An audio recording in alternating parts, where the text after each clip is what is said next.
All right. Hey, friends, good to see you. Man, this is fun. Thanks for sticking around. This is great. Kathy Williams walked by me as we were getting all the food set up. She's like, you should see it out there. It's like the feeding of the 5,000. There's just food everywhere. So thanks to all who brought. And for real, I said this in second, didn't say it in first. If you didn't bring anything, please don't worry. We're just so glad that you're here. And obviously, there's plenty to go around. So thanks for sticking around with us. Welcome to Feast and Finances. This may not be the best named thing at this point, because given all the agenda of everything we're going to run through, it's far more than just finances that we're talking about. We nailed the feast part, though, so you're welcome for that, and thank you. But let's kick off with a word of prayer, and we'll dive in.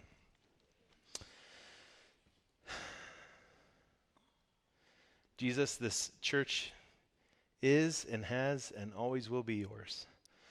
So in the direction that you take us and in the things that you put in front of us, we don't just want to make really good strategic decisions about things. We want to be known continually as a community that listens to you, that's willing to risk crazy things if it's what you ask for, that is obedient and that chooses to give, that chooses to receive, and that chooses to cultivate your kingdom in the place where you've put us to grow. Thanks for this time, and thanks for all the things that we have to report on. Be in the midst of our conversations.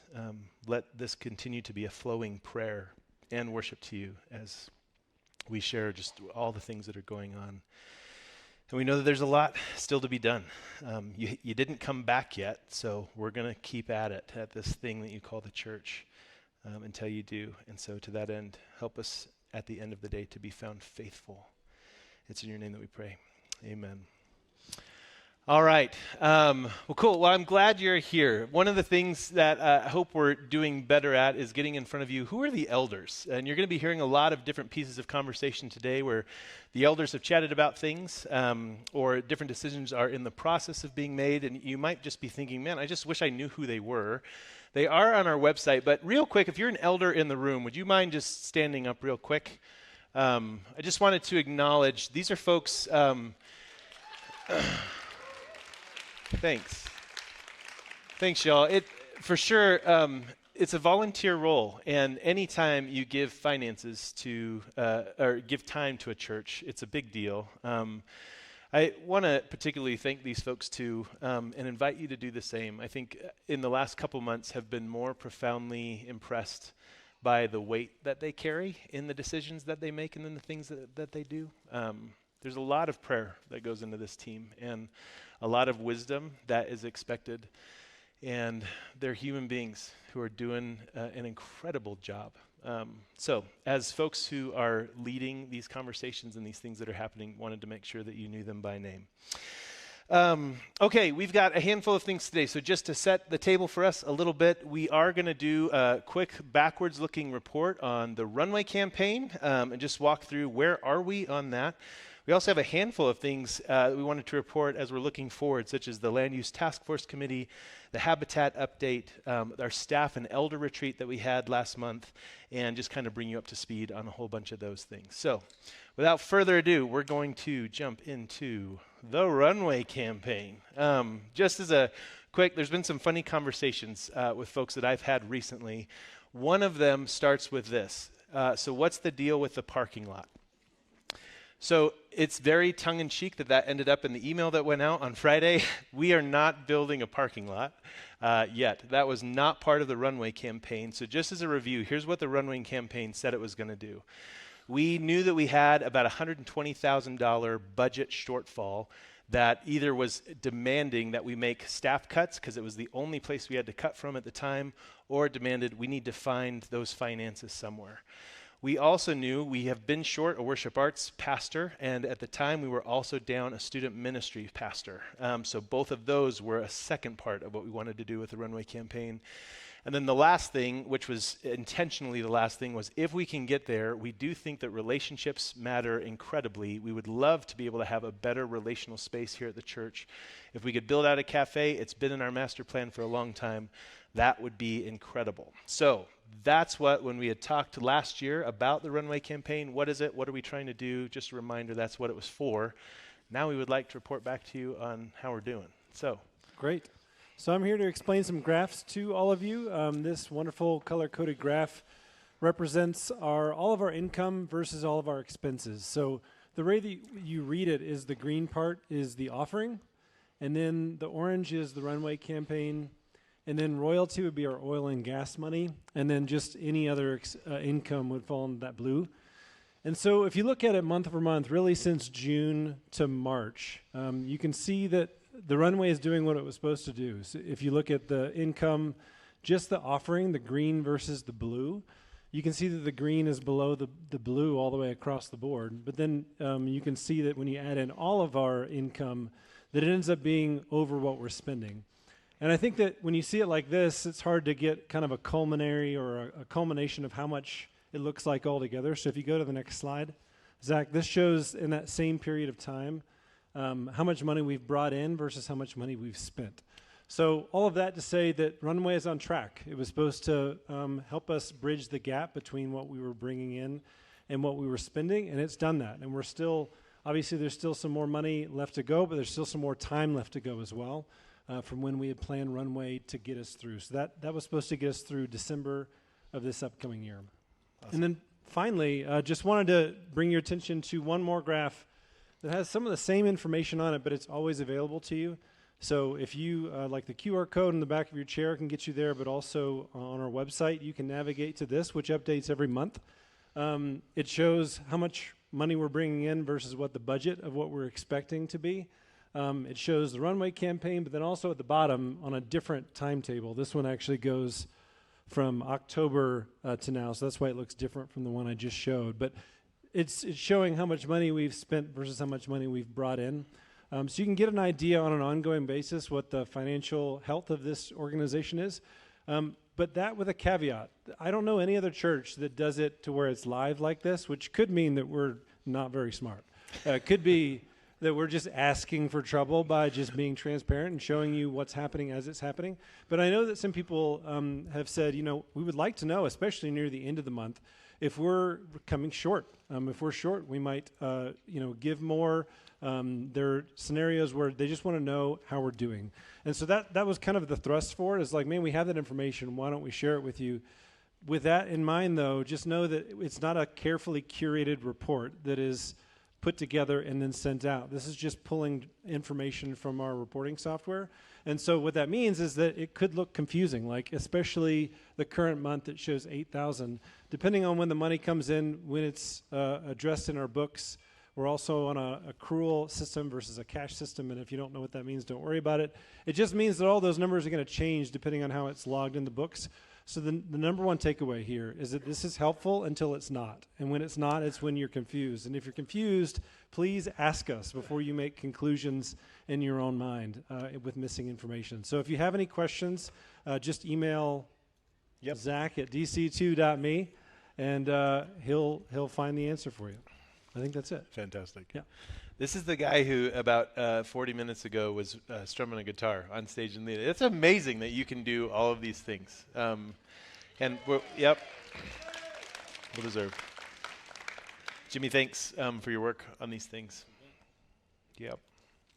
Okay, one other thing, as Jimmy and I were looking through some different graphs, and I promise we're not just going to hurl graphs at you for the next 40 minutes, but I do think they tell stories, especially when you zoom out a little bit more. So here's two other things I wanted to share with you. One, when it comes to finances, and if you were to look at the giving going on and graph it on a line, just what's the average, this is what you would find. And I want to speak into this very clearly. This was expected. I think not only coming out of COVID, but also in a lead pastor transition, when we look at trends across church world, this is exactly on track to where it should be.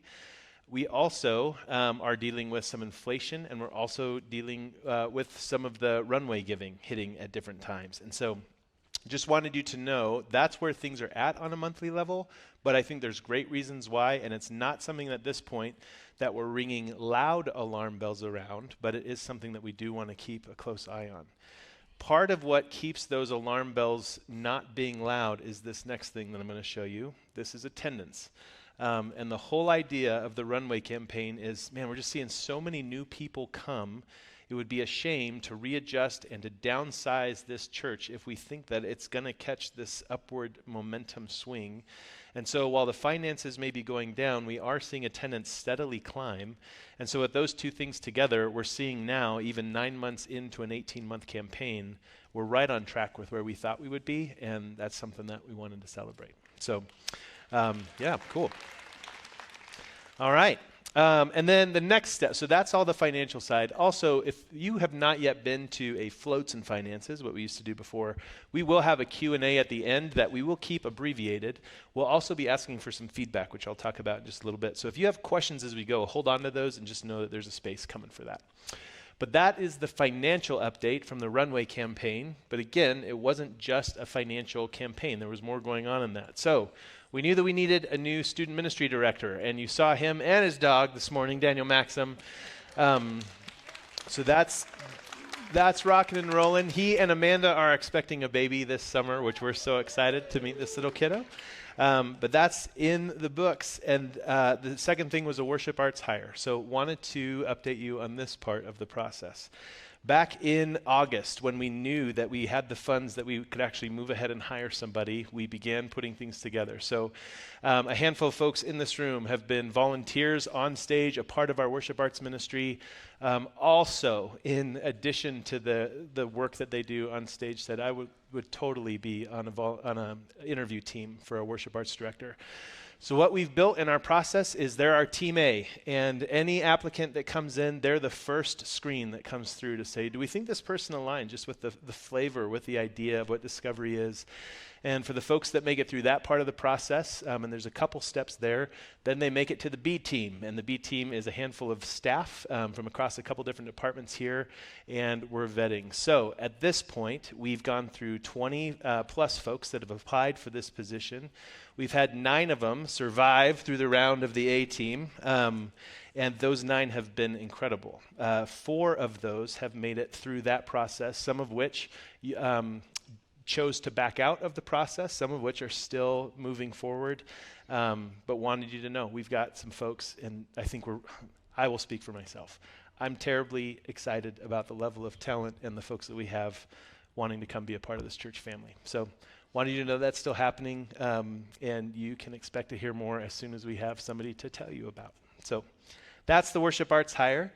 And the last thing, we wanted to build this cafe, and you were generous, and we had the money where we could make that a reality. And so Easter morning was probably your first day of coming in and seeing the caution tape. We're expecting in the next few weeks that dust is going to be flying around here, and what you will see is where the solarium is, the far back corner from where we are now. All the walls will be knocked around the stairwell and the elevator, and then into this cry room that we have over here right now, and all of that will become a coffee shop. So that'll be in the next several weeks. Initially, the plan for this thing was that it would just be more and better space on a Sunday, and so initially that will be what we're using that space for. In the future, we would love for this to be a coffee shop that's open to the community multiple days a week, and a place where folks, whether you call Discovery home or not, if you're looking for a place to grab a really good cup of coffee and especially have a conversation with a friend, we would love for this to be a place that's on people's radar. So that's the future hope of what we want to be doing with the cafe, and again, that'll break ground in the next few weeks. So we also, right around the time of Runway, reported back at our second Floats and Finances last year that our royalties had started kicking back in, and kicking back in a pretty eyebrow-raising way. So I wanted to have John report in on what that's looking like. I will if I can make this work. Oh, yep. Yeah, you got it. Okay, all right. Yes, when we kicked back in, Matt, we were getting dribbles and drabbles off of mineral rights. We own the mineral rights under this 18 acres, and then extraction. Then Civitas took it over. But the wells that were drilled up along south of the tollway, we receive mineral royalties off of those.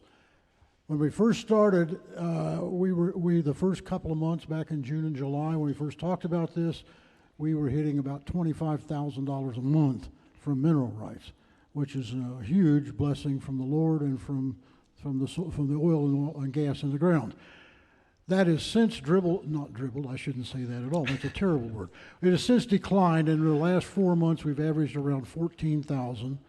Two factors, one being, the first one we knew, the new wells go in, I'm told, I'm not an oil and gas guy, but I'm told by oil and gas people that when you first drill an oil and gas well, you get a surge, you get a bigger surge than you will get over time.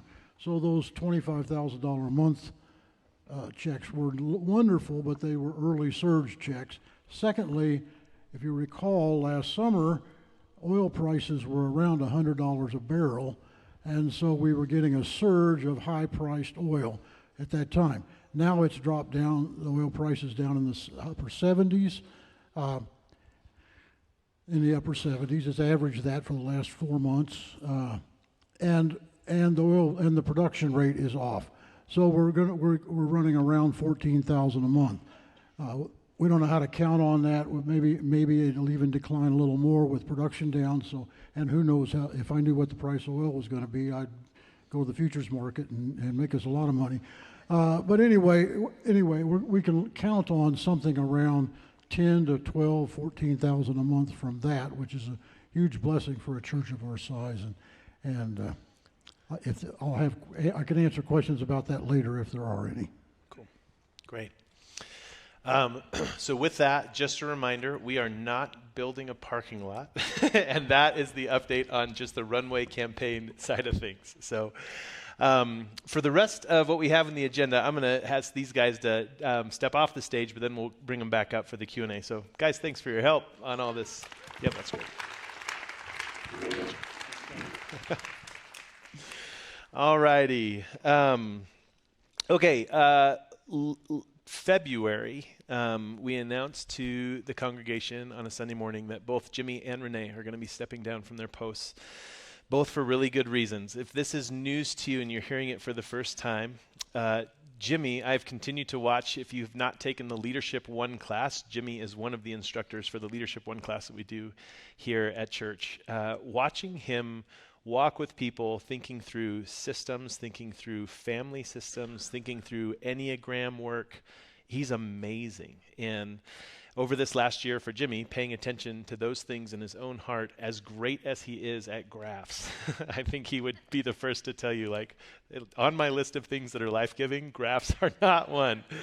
And so I think with all blessing and not surprising is that Jimmy is saying, I don't think this is what God's calling me to much longer. And so we'll be moving on to actually work with Steve Cuss to do some work with Capable Life and that team and the things that are life-giving, and I think as a friend and also as a coworker, I would say bring you to life, which I love. At that same time, Renae Loring also announced that she was stepping down. This was more expected, as Renae has been working on a master's degree in social work for some time and is getting ready to kick into her internship hours, which are 20 hours a week on top of the classes that she needed to take. So all of that, with also having a family at home, it was just too much to continue doing all of those things. Both huge losses. These are incredible, incredible people and have been stalwart leaders in this church through a lot of thick and a lot of thin. And so they're going to be so missed. So with that, we have some other things too that we wanted to share with you, and don't worry. Steve Cuss has been on part-time staff with us since he left the lead pastor role as an associate pastor. Coming up this June, as we kind of complete this handoff time, Steve will be rolling off of part-time staff and off of our formal books. I will be delighted, partly just as a member of Discovery who's been here for a while. Steve will still be back guest preaching every now and again, which I am so, so grateful for. But wanted you to know about that change. And so then with all of that, what does that mean? We're looking at a lot of Jimmy's role, and as we're hiring a new worship arts person to come in and some different shifts that we're going to be having as a staff, it's really the financial piece that we're going to need. So we'll talk about that in a second. Renae leaves a little bit of a different position. And so we are going to be looking to hire a new full-time person to take on some of Renae's responsibilities. You can imagine being at a church for as long as she has. Her job description has really been grown up now around her. So you don't just swap out parts like on a Volkswagen. She's an incredible person that you can't replace. And so we'll be shifting that job a little bit, but we'll be looking for a full-time person to take that on. And then for that finance role, that the hours needed for that, when we take just that part of Jimmy's current job, it's not another full-time job. So we'll be looking for a part-time finance manager to take on that, and we're hoping that those job descriptions will be able to post within about the next couple weeks. So if you have anybody that you think is very interested, feel free to point them to our website. Everything will be on there on our careers portion of the page. Okay, this next one is really fun. We had a couple folks bubble up over our last, actually, Floats and Finances through last year and say, hey, what are we doing with the land? Because we have a lot of it, and it's just sitting there. And so officially, starting this last January, this group started to meet. Right now, they're called the Land Use Taskforce because we can't think of a better name right now. But their job, they are looking at potential uses for the land, up to and including, do we want to sell off a chunk of what's going on? How do we want to develop what we do have? What goes where? And I think the biggest thing I would reflect to you that they have remained committed to as well is we're not just looking to make a buck. We want to be mission-oriented in how we're using the land, whether we still own it or not. And so they're looking into multiple different options for what that could look like. And there's some really cool stuff that they've knocked into. So one of those, we've gone through the history. How have we been trying to develop this land since it began? One of the really exciting things that we've been doing is talking with some other churches that do some really unique programs. One of those is a church up in Fort Collins that's developed a similar chunk of land in some ways that will raise your eyebrows. But this team has been looking at how did they do that? Why did they do that? What are the pitfalls? What are things as a church that's on the early side of doing something similar? What did they learn the hard way that we can try not to do the hard way? And what are the different options of what's out there? And there are many. That church, if you want to look this up, the Heartside Hill is the name of the project that they've got going on up there. It's well worth 5 minutes of time Googling and just seeing what's going on. But it's a project on a 9-acre lot that we've spent a good chunk of time looking at. We're also spending some time right now having conversations with the city and county of Broomfield just to say, hey, what needs do y'all have? And if we've got land that we want to use to bless the community around us, we don't want to fabricate your needs. We want to know what they are, and then we want to lean into those as best we can. So we're actively listening and leaning into right now what the community around us is actively needing. And that is our Land Use Task Force. 3 more things here. Habitat for Humanity. This is a question I do get often, and I think it's a well-warranted question. So we wanted to give a really good update on this. Habitat for Humanity, if you're newer to Discovery, has been a huge part of the heartbeat of how we want to develop the land around here. Part of what's been in the master plan for years now has been building 4 triplexes on the far side of the property right up against Zunai. We began this partnership with Habitat for Humanity. It is storied and colorful with conversations we had with neighbors, with the county. Everything was then approved. We were ready to move forward. And the next hurdle years ago was funding to get this project going. And that has continued to be the hurdle up until today. And so here's what you need to know about Habitat. They have currently applied with the Colorado Department of Housing for a grant that would cover all of the funds needed to kick off the first building. And really, financially, these are set up like dominoes, where once the first one is built, then the funds are generated to build the next one. And then once that's built, more funds get generated from that sale to build the next one. And that's how this project gets done. So until we have those initial startup funds, we can't get going. We should hear back in June. Let me say it this way. They should hear back in June whether or not they got that grant. If approved, they think that they'll be breaking ground on those first 4 triplexes at some point within the next 12 months, are their words. If it's not approved, one of the conversations that we had with them is it puts us in a little bit of a terrifying position because we've been wanting this for so long and waiting for so long. If this method of trying to secure funds doesn't happen, then what happens? And we're very surprised to hear that they're in a position, not saying that this is what they would do, but they're like, if it would mean walking away from this project, Habitat would consider walking away from this project if those funds are not there this time around. As a church, what that would mean is it puts us in a position to then consider, okay, we do love this project. Who now will be our developer to make this project happen? But it's really a beautiful idea. We sit on roughly 20 acres of land. This is giving away roughly 2 acres or 10% of that land towards some low-income housing, which would be incredible. So it's still something that we are very passionate about doing. It really is just a matter of who's going to be our builder and developer for these things as we move ahead. So that is Habitat. Okay, final thing I wanted to update you on, and then we will kick into some Q&A. Last month we had a staff and elder retreat, and it was awesome. If you were here that Sunday, David Hughes was our preacher and shared just a little bit. Heard through the grapevine that there was some bubbling about what did he mean by that. He talked about some changes that were coming our way, and I just wanted to qualm fears and be as transparent as possible. One of the biggest things that came out of that time was, how do we listen? And particularly, we spent a lot of time, both in the staff portion and in the elder portion, about what's the dynamic of their relationship. And then it really exposed this further question of what's the dynamic of the elder's relationship to staff, the staff's relationship to the congregation, the elder to the congregation. What does all that look like? And so in an effort to try and clarify those things, this is one of the things that came out of that time. When we look at leadership, this is how we view it at Discovery Church. We think that God is the leader, which feels like a really strong place to start. We feel really good about that one. If you disagree, let's have a conversation afterwards. But God's going to lead. And who is it that God's leading? It just seems like it's God's people. And in our case, it's Discovery Church that he's leading. Now, in the midst of doing that, as we see God and see this church starting, and it's part of the fun of what we're doing in the book of Acts, how this thing gets kicked off is really important. And then how the rest of the New Testament continues to talk about the church is really important. Because it seems very keen on this idea that there should be elders that are part of the leadership of this church, and those should be people who are from the church, and there are requirements of and from those people.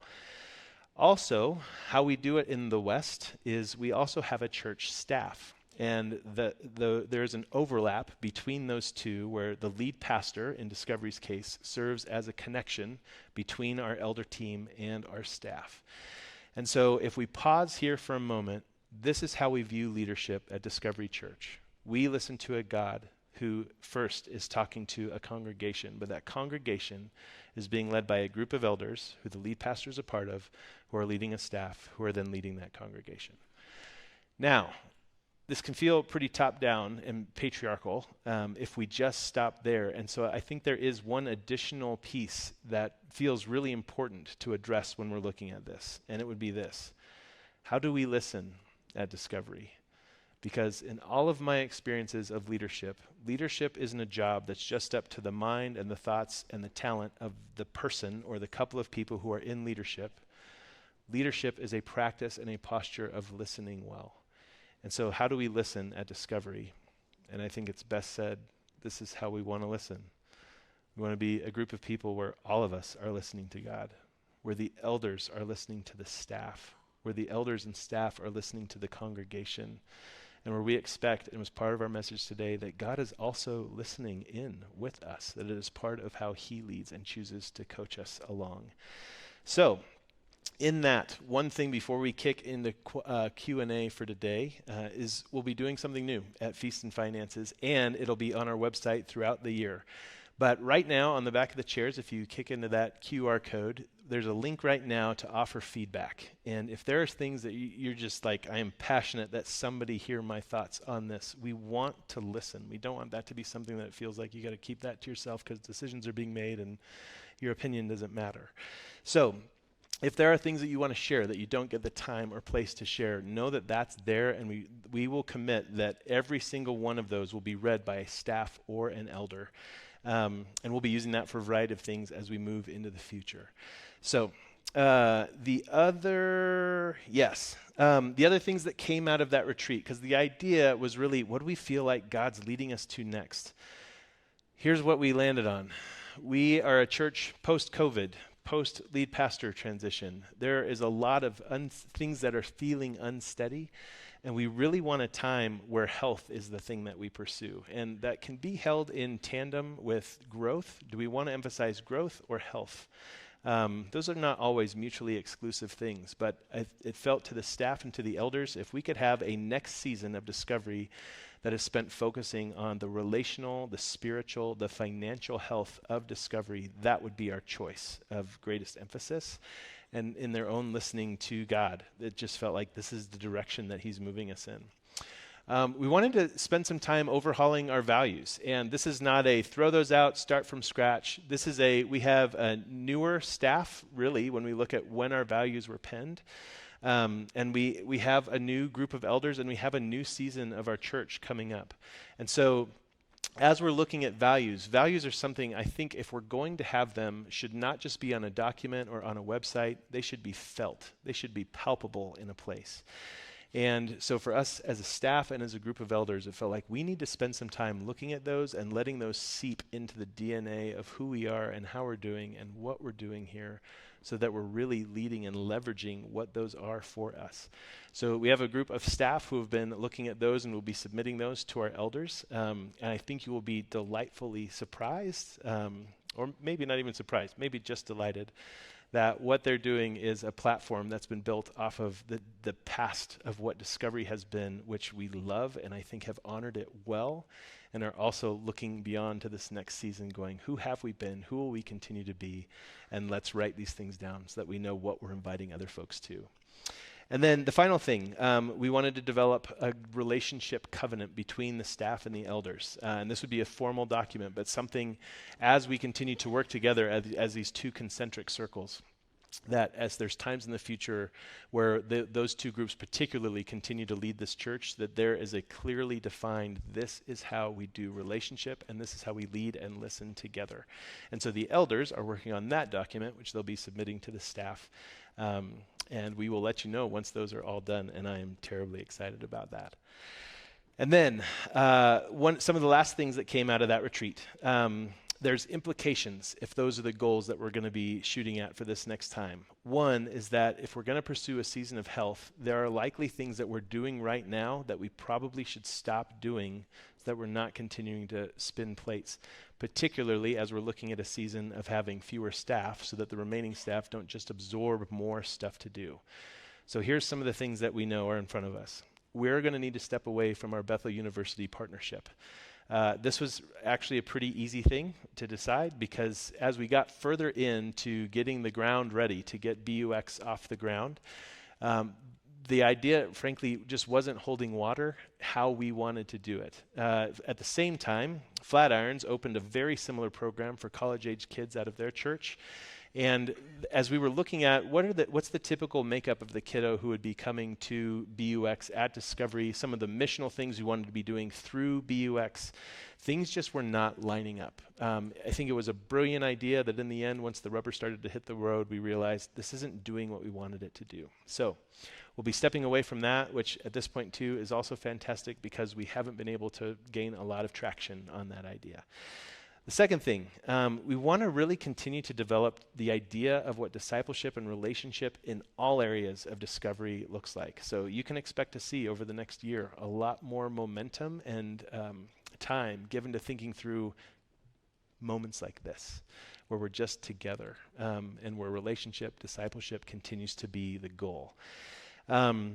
Also, as we restructure, we are considering as a staff, what are the other things that we need to lay down? And so there's practices that they're gearing up for as we look at some of these hires, getting those folks in place, kind of remanaging our current org chart, and then making sure once everybody's in their position, what are the things that they need to be laying down that don't need to be done anymore.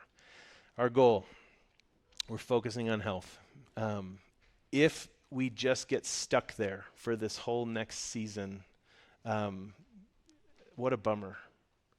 The goal of stopping and the goal of seeking to get healthy is because we passionately believe that we carry a message that's been given to each one of us individually and as a group by the God of heaven to share with people the good news of the gospel, people who don't know, people who are not currently part of a community. And so this season of health that we're pursuing will not be an ongoing thing just by itself. It is a means to an end so that we can become a church that continues to be doing a lot of outreach to the community around us.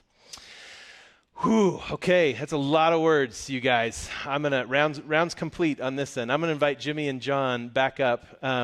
And here, again, if you've not been to one of these before, Q&A time.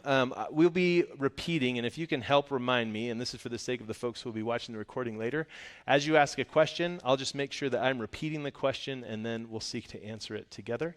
And we'll spend about 15, 20 minutes, and then we'll close this time formally. We'll be done with the day. Again, you can leave feedback through that QR code on the back of the chair. But that said, we would not just to update you, but to now listen. What are the things that you want to know more about with what we've shared? Yeah. So I have a question. When you were talking about the two documents that are being produced, one from the elders and one from the staff, is there anybody outside of that realm that gets to look or anything about before you guys make that final decision, or is it just those two? Yeah, that's great. Yep. With these two documents, the values, and then with the covenant between staff and elders, are we looking for any more feedback? Does anybody else have a voice at that table with those before they're finally published? I actually don't know, Deb, that we've talked about that a ton. So I know with the values, the goal was that staff would kick them to elders, and then that would be presented to the church. With the covenant, I don't know that we've talked about that as much. So that can be something that I can make sure that we seek to do before it's like officially ratified and signed by George Washington. So great question. What else? Yeah, Suze. So, as far as the Flatirons project goes, you have 2 acres there. Hypothetically, if it goes through, what are the plans for the other 14 acres that we have? And if it doesn't go through, are you guys in touch with the Brookfield Housing Alliance to help develop the property? Yep. Yep. Yeah. Is that what you're looking at me for? I didn't know if you were wanting it. Yeah. So I think your question is on with all the land that we have. What are the other things that we're looking at to develop it for? And if Habitat doesn't go through, what then happens with that project? Is that right? Okay. Great. So we are. Everything's on the table right now with how we're looking to develop that land. So there's tons of different options. Are we working with Brookfield Housing Authority? Yes. They've been a huge part of our conversations, actually particularly through Habitat, but then looking beyond Habitat of what other options are there. Housing is a huge part of what we're looking at for that project. As far as what happens if Habitat doesn't become our developer moving forward, it puts us back not at square one because we have so many of the drawings, so much of the work has been done around it. I don't know that we're not starting all over. We'd really be taking those plans and going, who else can we look to develop some of these things? So that would be the plan just with that couple acre project. So does that answer all your question? Yeah. Follow up? Do you have a follow-up question? Okay.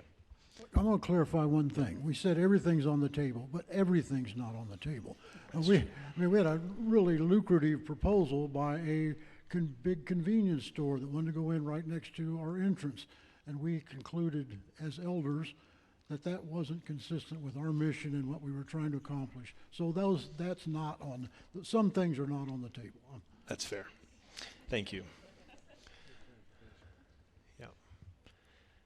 Anybody else? Yeah. Renae was doing a lot of work with the LGBTQ community and parents of those kids here at the church. Is that work going to continue on in her absence? Yes. Is the LGBTQ work that Renae's been a part of for the last several years, is that going to continue in her absence? My deep desire is absolutely. I think as we continue to watch how important and how ignored the LGBTQ community has been historically in the church, and what a prevalent part of our local community that LGBTQ folks are, I think to not have spaces that we're creating at Discovery where it's space that we go, this was made for you, or for parents or families to say, we see you, these are spaces that we've made for you because we want you here, we really do think that you belong. Yeah, that's work that will remain a huge part of what we want to do, just as we're engaging people in the world around. So, Yeah, yeah, we can applaud that. Yeah. What else?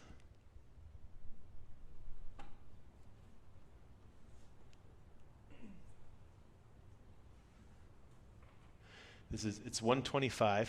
Most of you have been at a church service today, and now you're in like the food coma that follows afterwards. So we're good to wrap early if we need to. That's totally fine. I don't want to leave any question unanswered if you want to ask it here. Yes. So going back to the building project. Yes.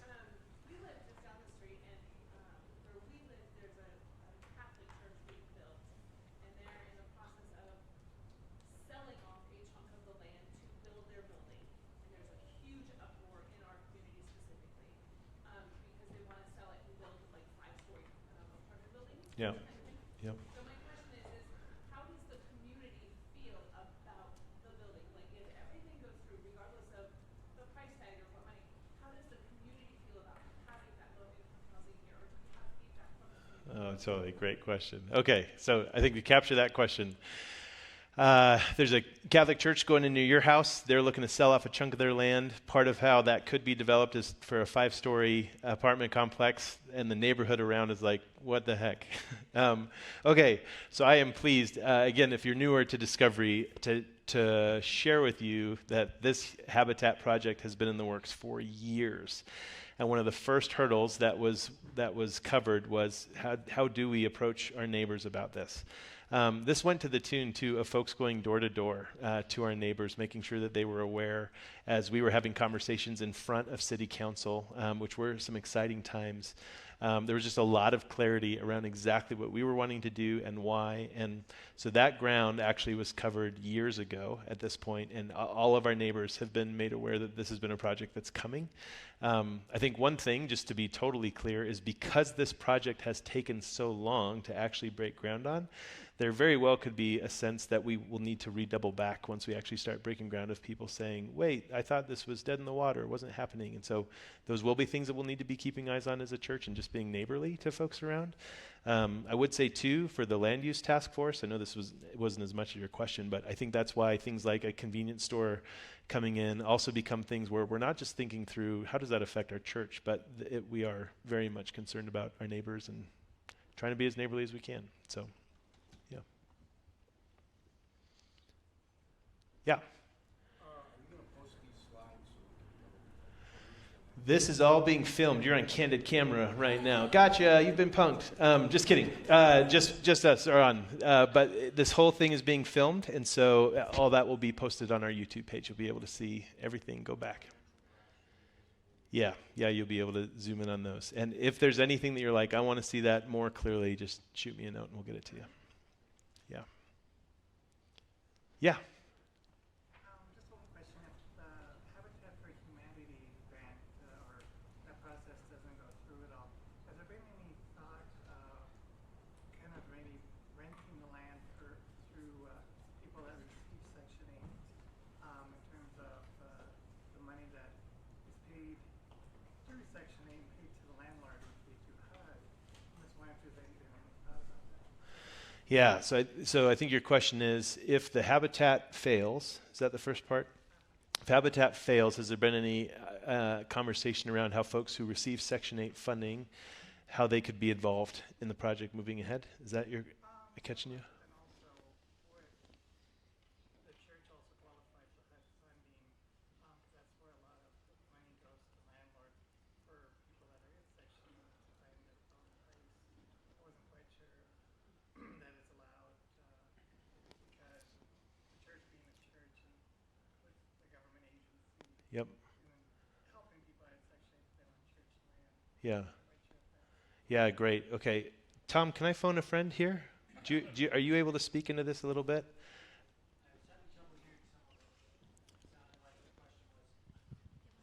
Church's involvement, Section 8 or government support for housing assistance.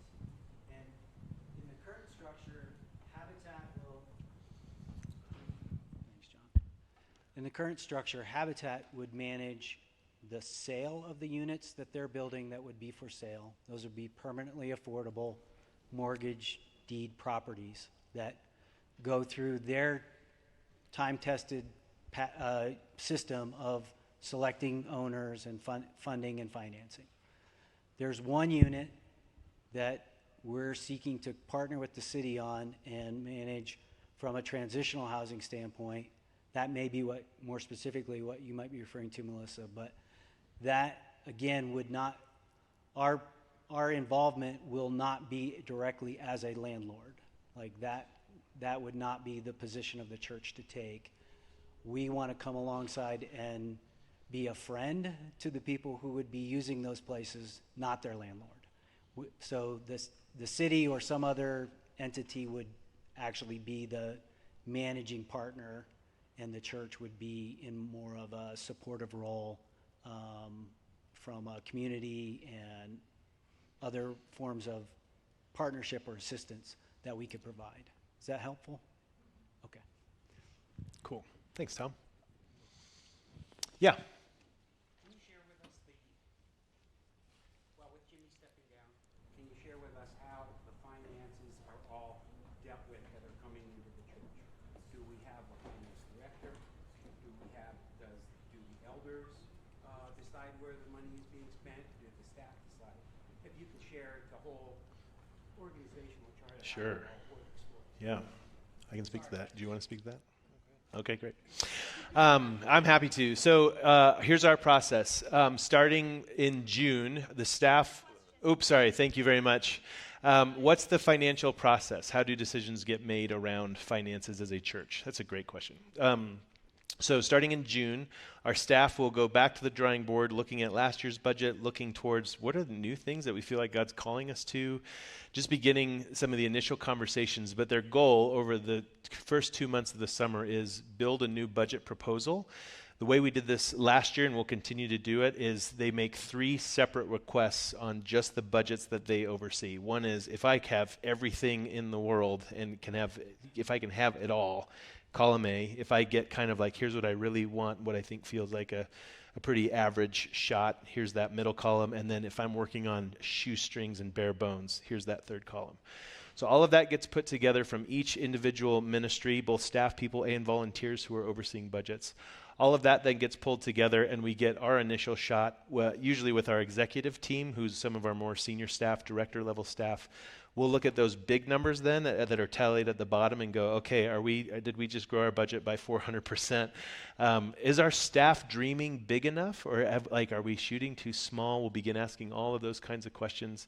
And then we'll begin by department saying, okay, here's how much we think this total budget will be as we're looking at income and expense and what folks are asking for. Then we'll break up our budget by department and say, okay, for our next gen department, here's the total amount of money that you get. So then Jake and Daniel and Kelsey spend time as a team going, okay, with all the 3 budgets that we proposed, how do we think this money is best used given these columns? And they start whittling it down to kind of their final proposal from their team. So every team will then do that until they kind of have here's our best curated number that plays within the boundaries of what we were given to do. And then that whole budget gets handed over to the elder board, who then looks through, I will report to them, here's some of the things to keep an eye on. Here's changes that are big that we've made from the year before, anything like that. And the elder board is the final ratification on the total budget amount. Once they vote and that budget has gone through, that then gets reported back to the staff, and we hit a big button that says go on it, where then they start building the actual budget for next year. We use something called Reach Reports, which is part of what builds the reports that you get on the QR codes on the back of the chair. But that then begins building the actual budget for the upcoming year, still playing within all of these filters that we've built so far. And then by the time our fiscal year ends September 30th, we are ready to officially start in a new budget season October 1st. So. That was really good. Oh, thanks. I just also want to say, I don't know if this was in the question, but with me stepping out of the role, there isn't a lack of oversight of the finances that will happen. There won't be a time in there of what's going to happen with those finances. There are really good systems, internal controls. There was even a team that met to look at what our internal controls were and how we manage money all the way from the black boxes into a safe and into the bank account. All those things are really well in place. And then over the past year, I've also inherited some systems that I've been taking a look at to make sure that they're the best systems that we need that our staff can use to manage the money that they've been given in their budgets, so they can see on a weekly and monthly basis, that they've been spending in the right places and that they're within budget. All those things are doing really well right now from my chair, I believe. So I think I'll be handing it to whoever takes it over in pretty good shape. I'll add an elder Oh. view of that as the treasurer of the I think you're off. Turn that on one more time. Boom. I'll add an elder view of that from the board as I'm treasurer. I can go in any day and see where we are on spending and by category. I have two questions I have to ask them as soon as the meeting's over, because I looked yesterday at some things. So we have really good controls in place, really good controls in place, yes. Yeah, Randy.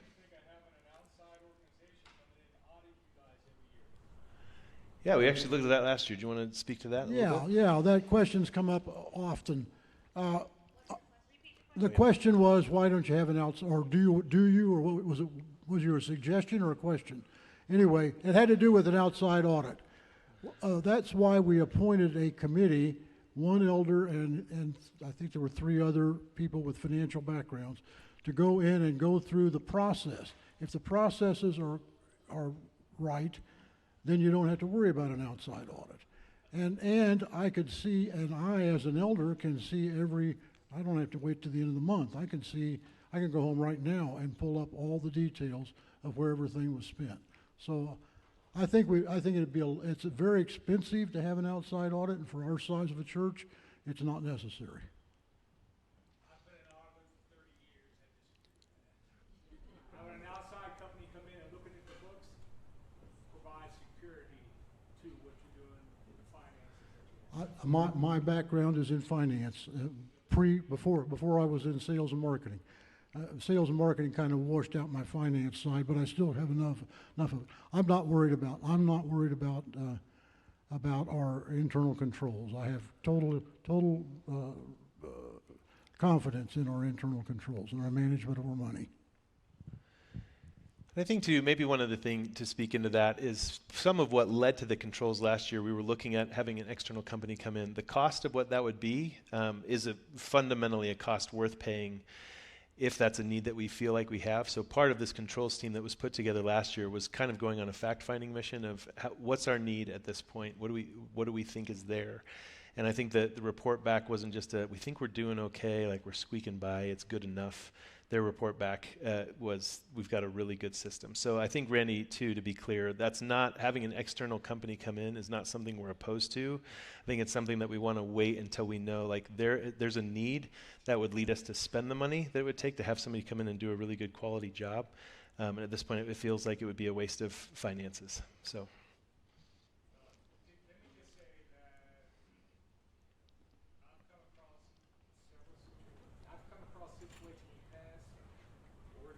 Everything was hunky-dory, or not to be hunky-dory. That's all I'm going to say. Okay. I'm a big fan as a CPA to have someone. Yeah. That's my opinion. Yeah, we appreciate that. I think we live in a day and age too where having that be something that's held in the shadows is not a good thing. So I would agree with that too. I can also add too, I know it's not the same, but we do have an external CPA that advises us and looks at things. So our books are not only looked at internally, and I know that's not the same thing, but just as a presence of mind that we're not the only ones looking at these numbers and the systems we use. We also have an external bookkeeper as well. So like from the major standpoint of things being completely upside down, I think it's very unlikely. But I would echo Zach's sentiment of, I don't think that we're opposed to that process, but we do know what it involves, and I think that we wanted to start with an internal controls audit, which is what we did, and we feel like that was a good step. Jenny and then Gordon. I'm gonna push back and say, like, the congregation's giving you guys like over $1 million a year, and there is an element of trust that comes from that, and I recognize the cost, but also, like, my mom has been a church treasurer for over 20 years, and there's a lot of trust that like comes from having the books audited thoroughly. And so, like, I think he has a really valid point. I'm a little concerned how it seemed like I'm worried that we dismissed that option a little too quickly. Like, I think really might want to revisit that because it is a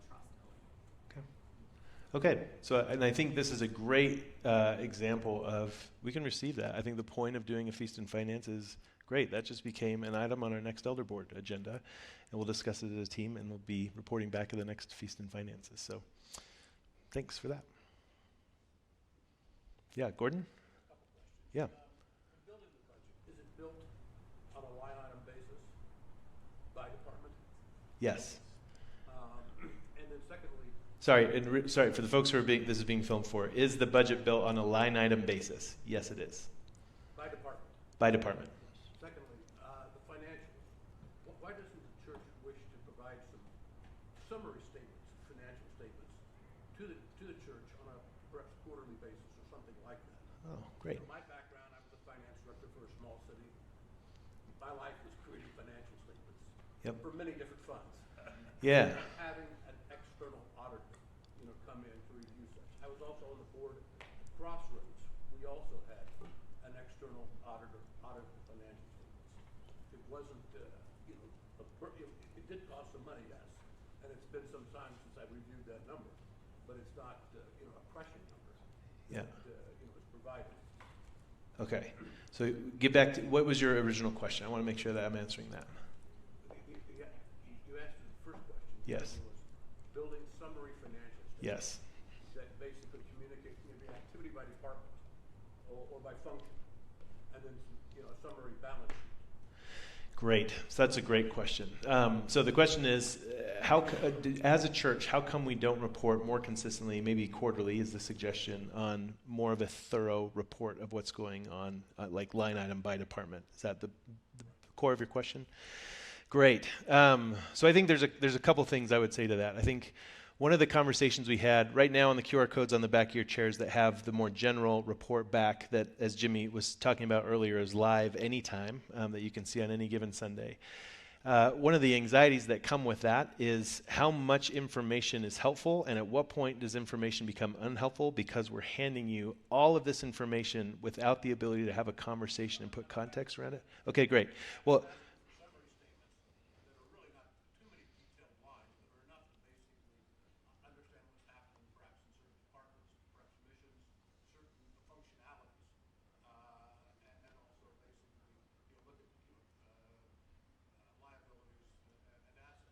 okay, great.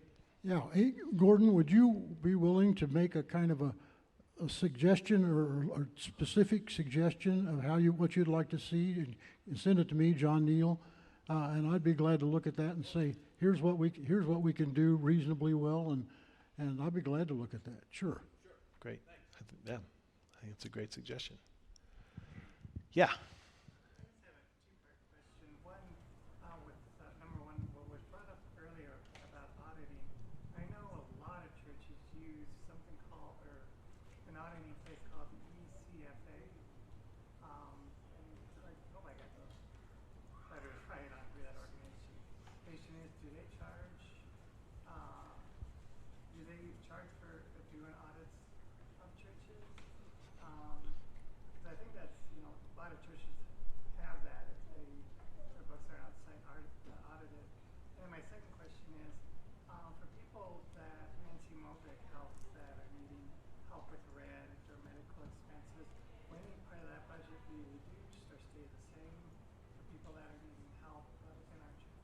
Yeah, that's a great question. So the two questions are, the first one, oh my goodness, there's some groups out there that do auditing just for churches. Do those cost money, and have we looked at those? Is that the ECFA? Yep. Okay, great. Do you want to speak to that first question? Yeah, I don't know that I'm aware with that specific one or if they charge, but I think it's a great suggestion. If we're going to look at something, then we need to add that to our list. I think, we've looked at a handful of different things too, not just even auditing, but it seems like there's a lot of options out there. There's not a lot that are free to churches. Would you agree that that's true? Yeah. That part's true. Yeah. So they may be less than they would be for a gigantic private company, but it's still, still squeezing it into our church budget. There's still a cost there. And again, it doesn't mean that the answer is no. It just means we're going to look at that. Your second question, Melissa, about Nancy and the Benevolence team and those finances, that's really a department and finances there that we love that we get to have that as a church. Again, looking at our financial report and what we're on track for, what we're on track for right now is, no, we don't need to adjust those things. We really think, both with where our finances are and where attendance is going, we think we're right where we're supposed to be, and the budget that we have right now, we're looking at going, this is a solvent budget. I don't think that we need to make any other cuts, at least in departments with things like that. So that's not on the table right now with what we're discussing. All right, we've got time for one last one. If anybody's got, Tyler. I've never been to a financial meeting, but before we leave from here, we as a congregation pray for the staff, the elders, even for our church before we dismiss together as a congregation. Sounds lovely. I would love that. For the folks at home, Tyler just suggested, can we pray for the staff and for the elders? Yep. Okay. That feels like a great way to formally close the meeting. So please feel free to stick around if there's more that you'd like to chat about, if you didn't hear about. And again, that feedback code, that's what that is there for. But Tyler, just because I know since you suggested that the heart is there, could I ask you to stand and pray for us? Can we get you a mic? We mind? Thanks for being our runner, John. All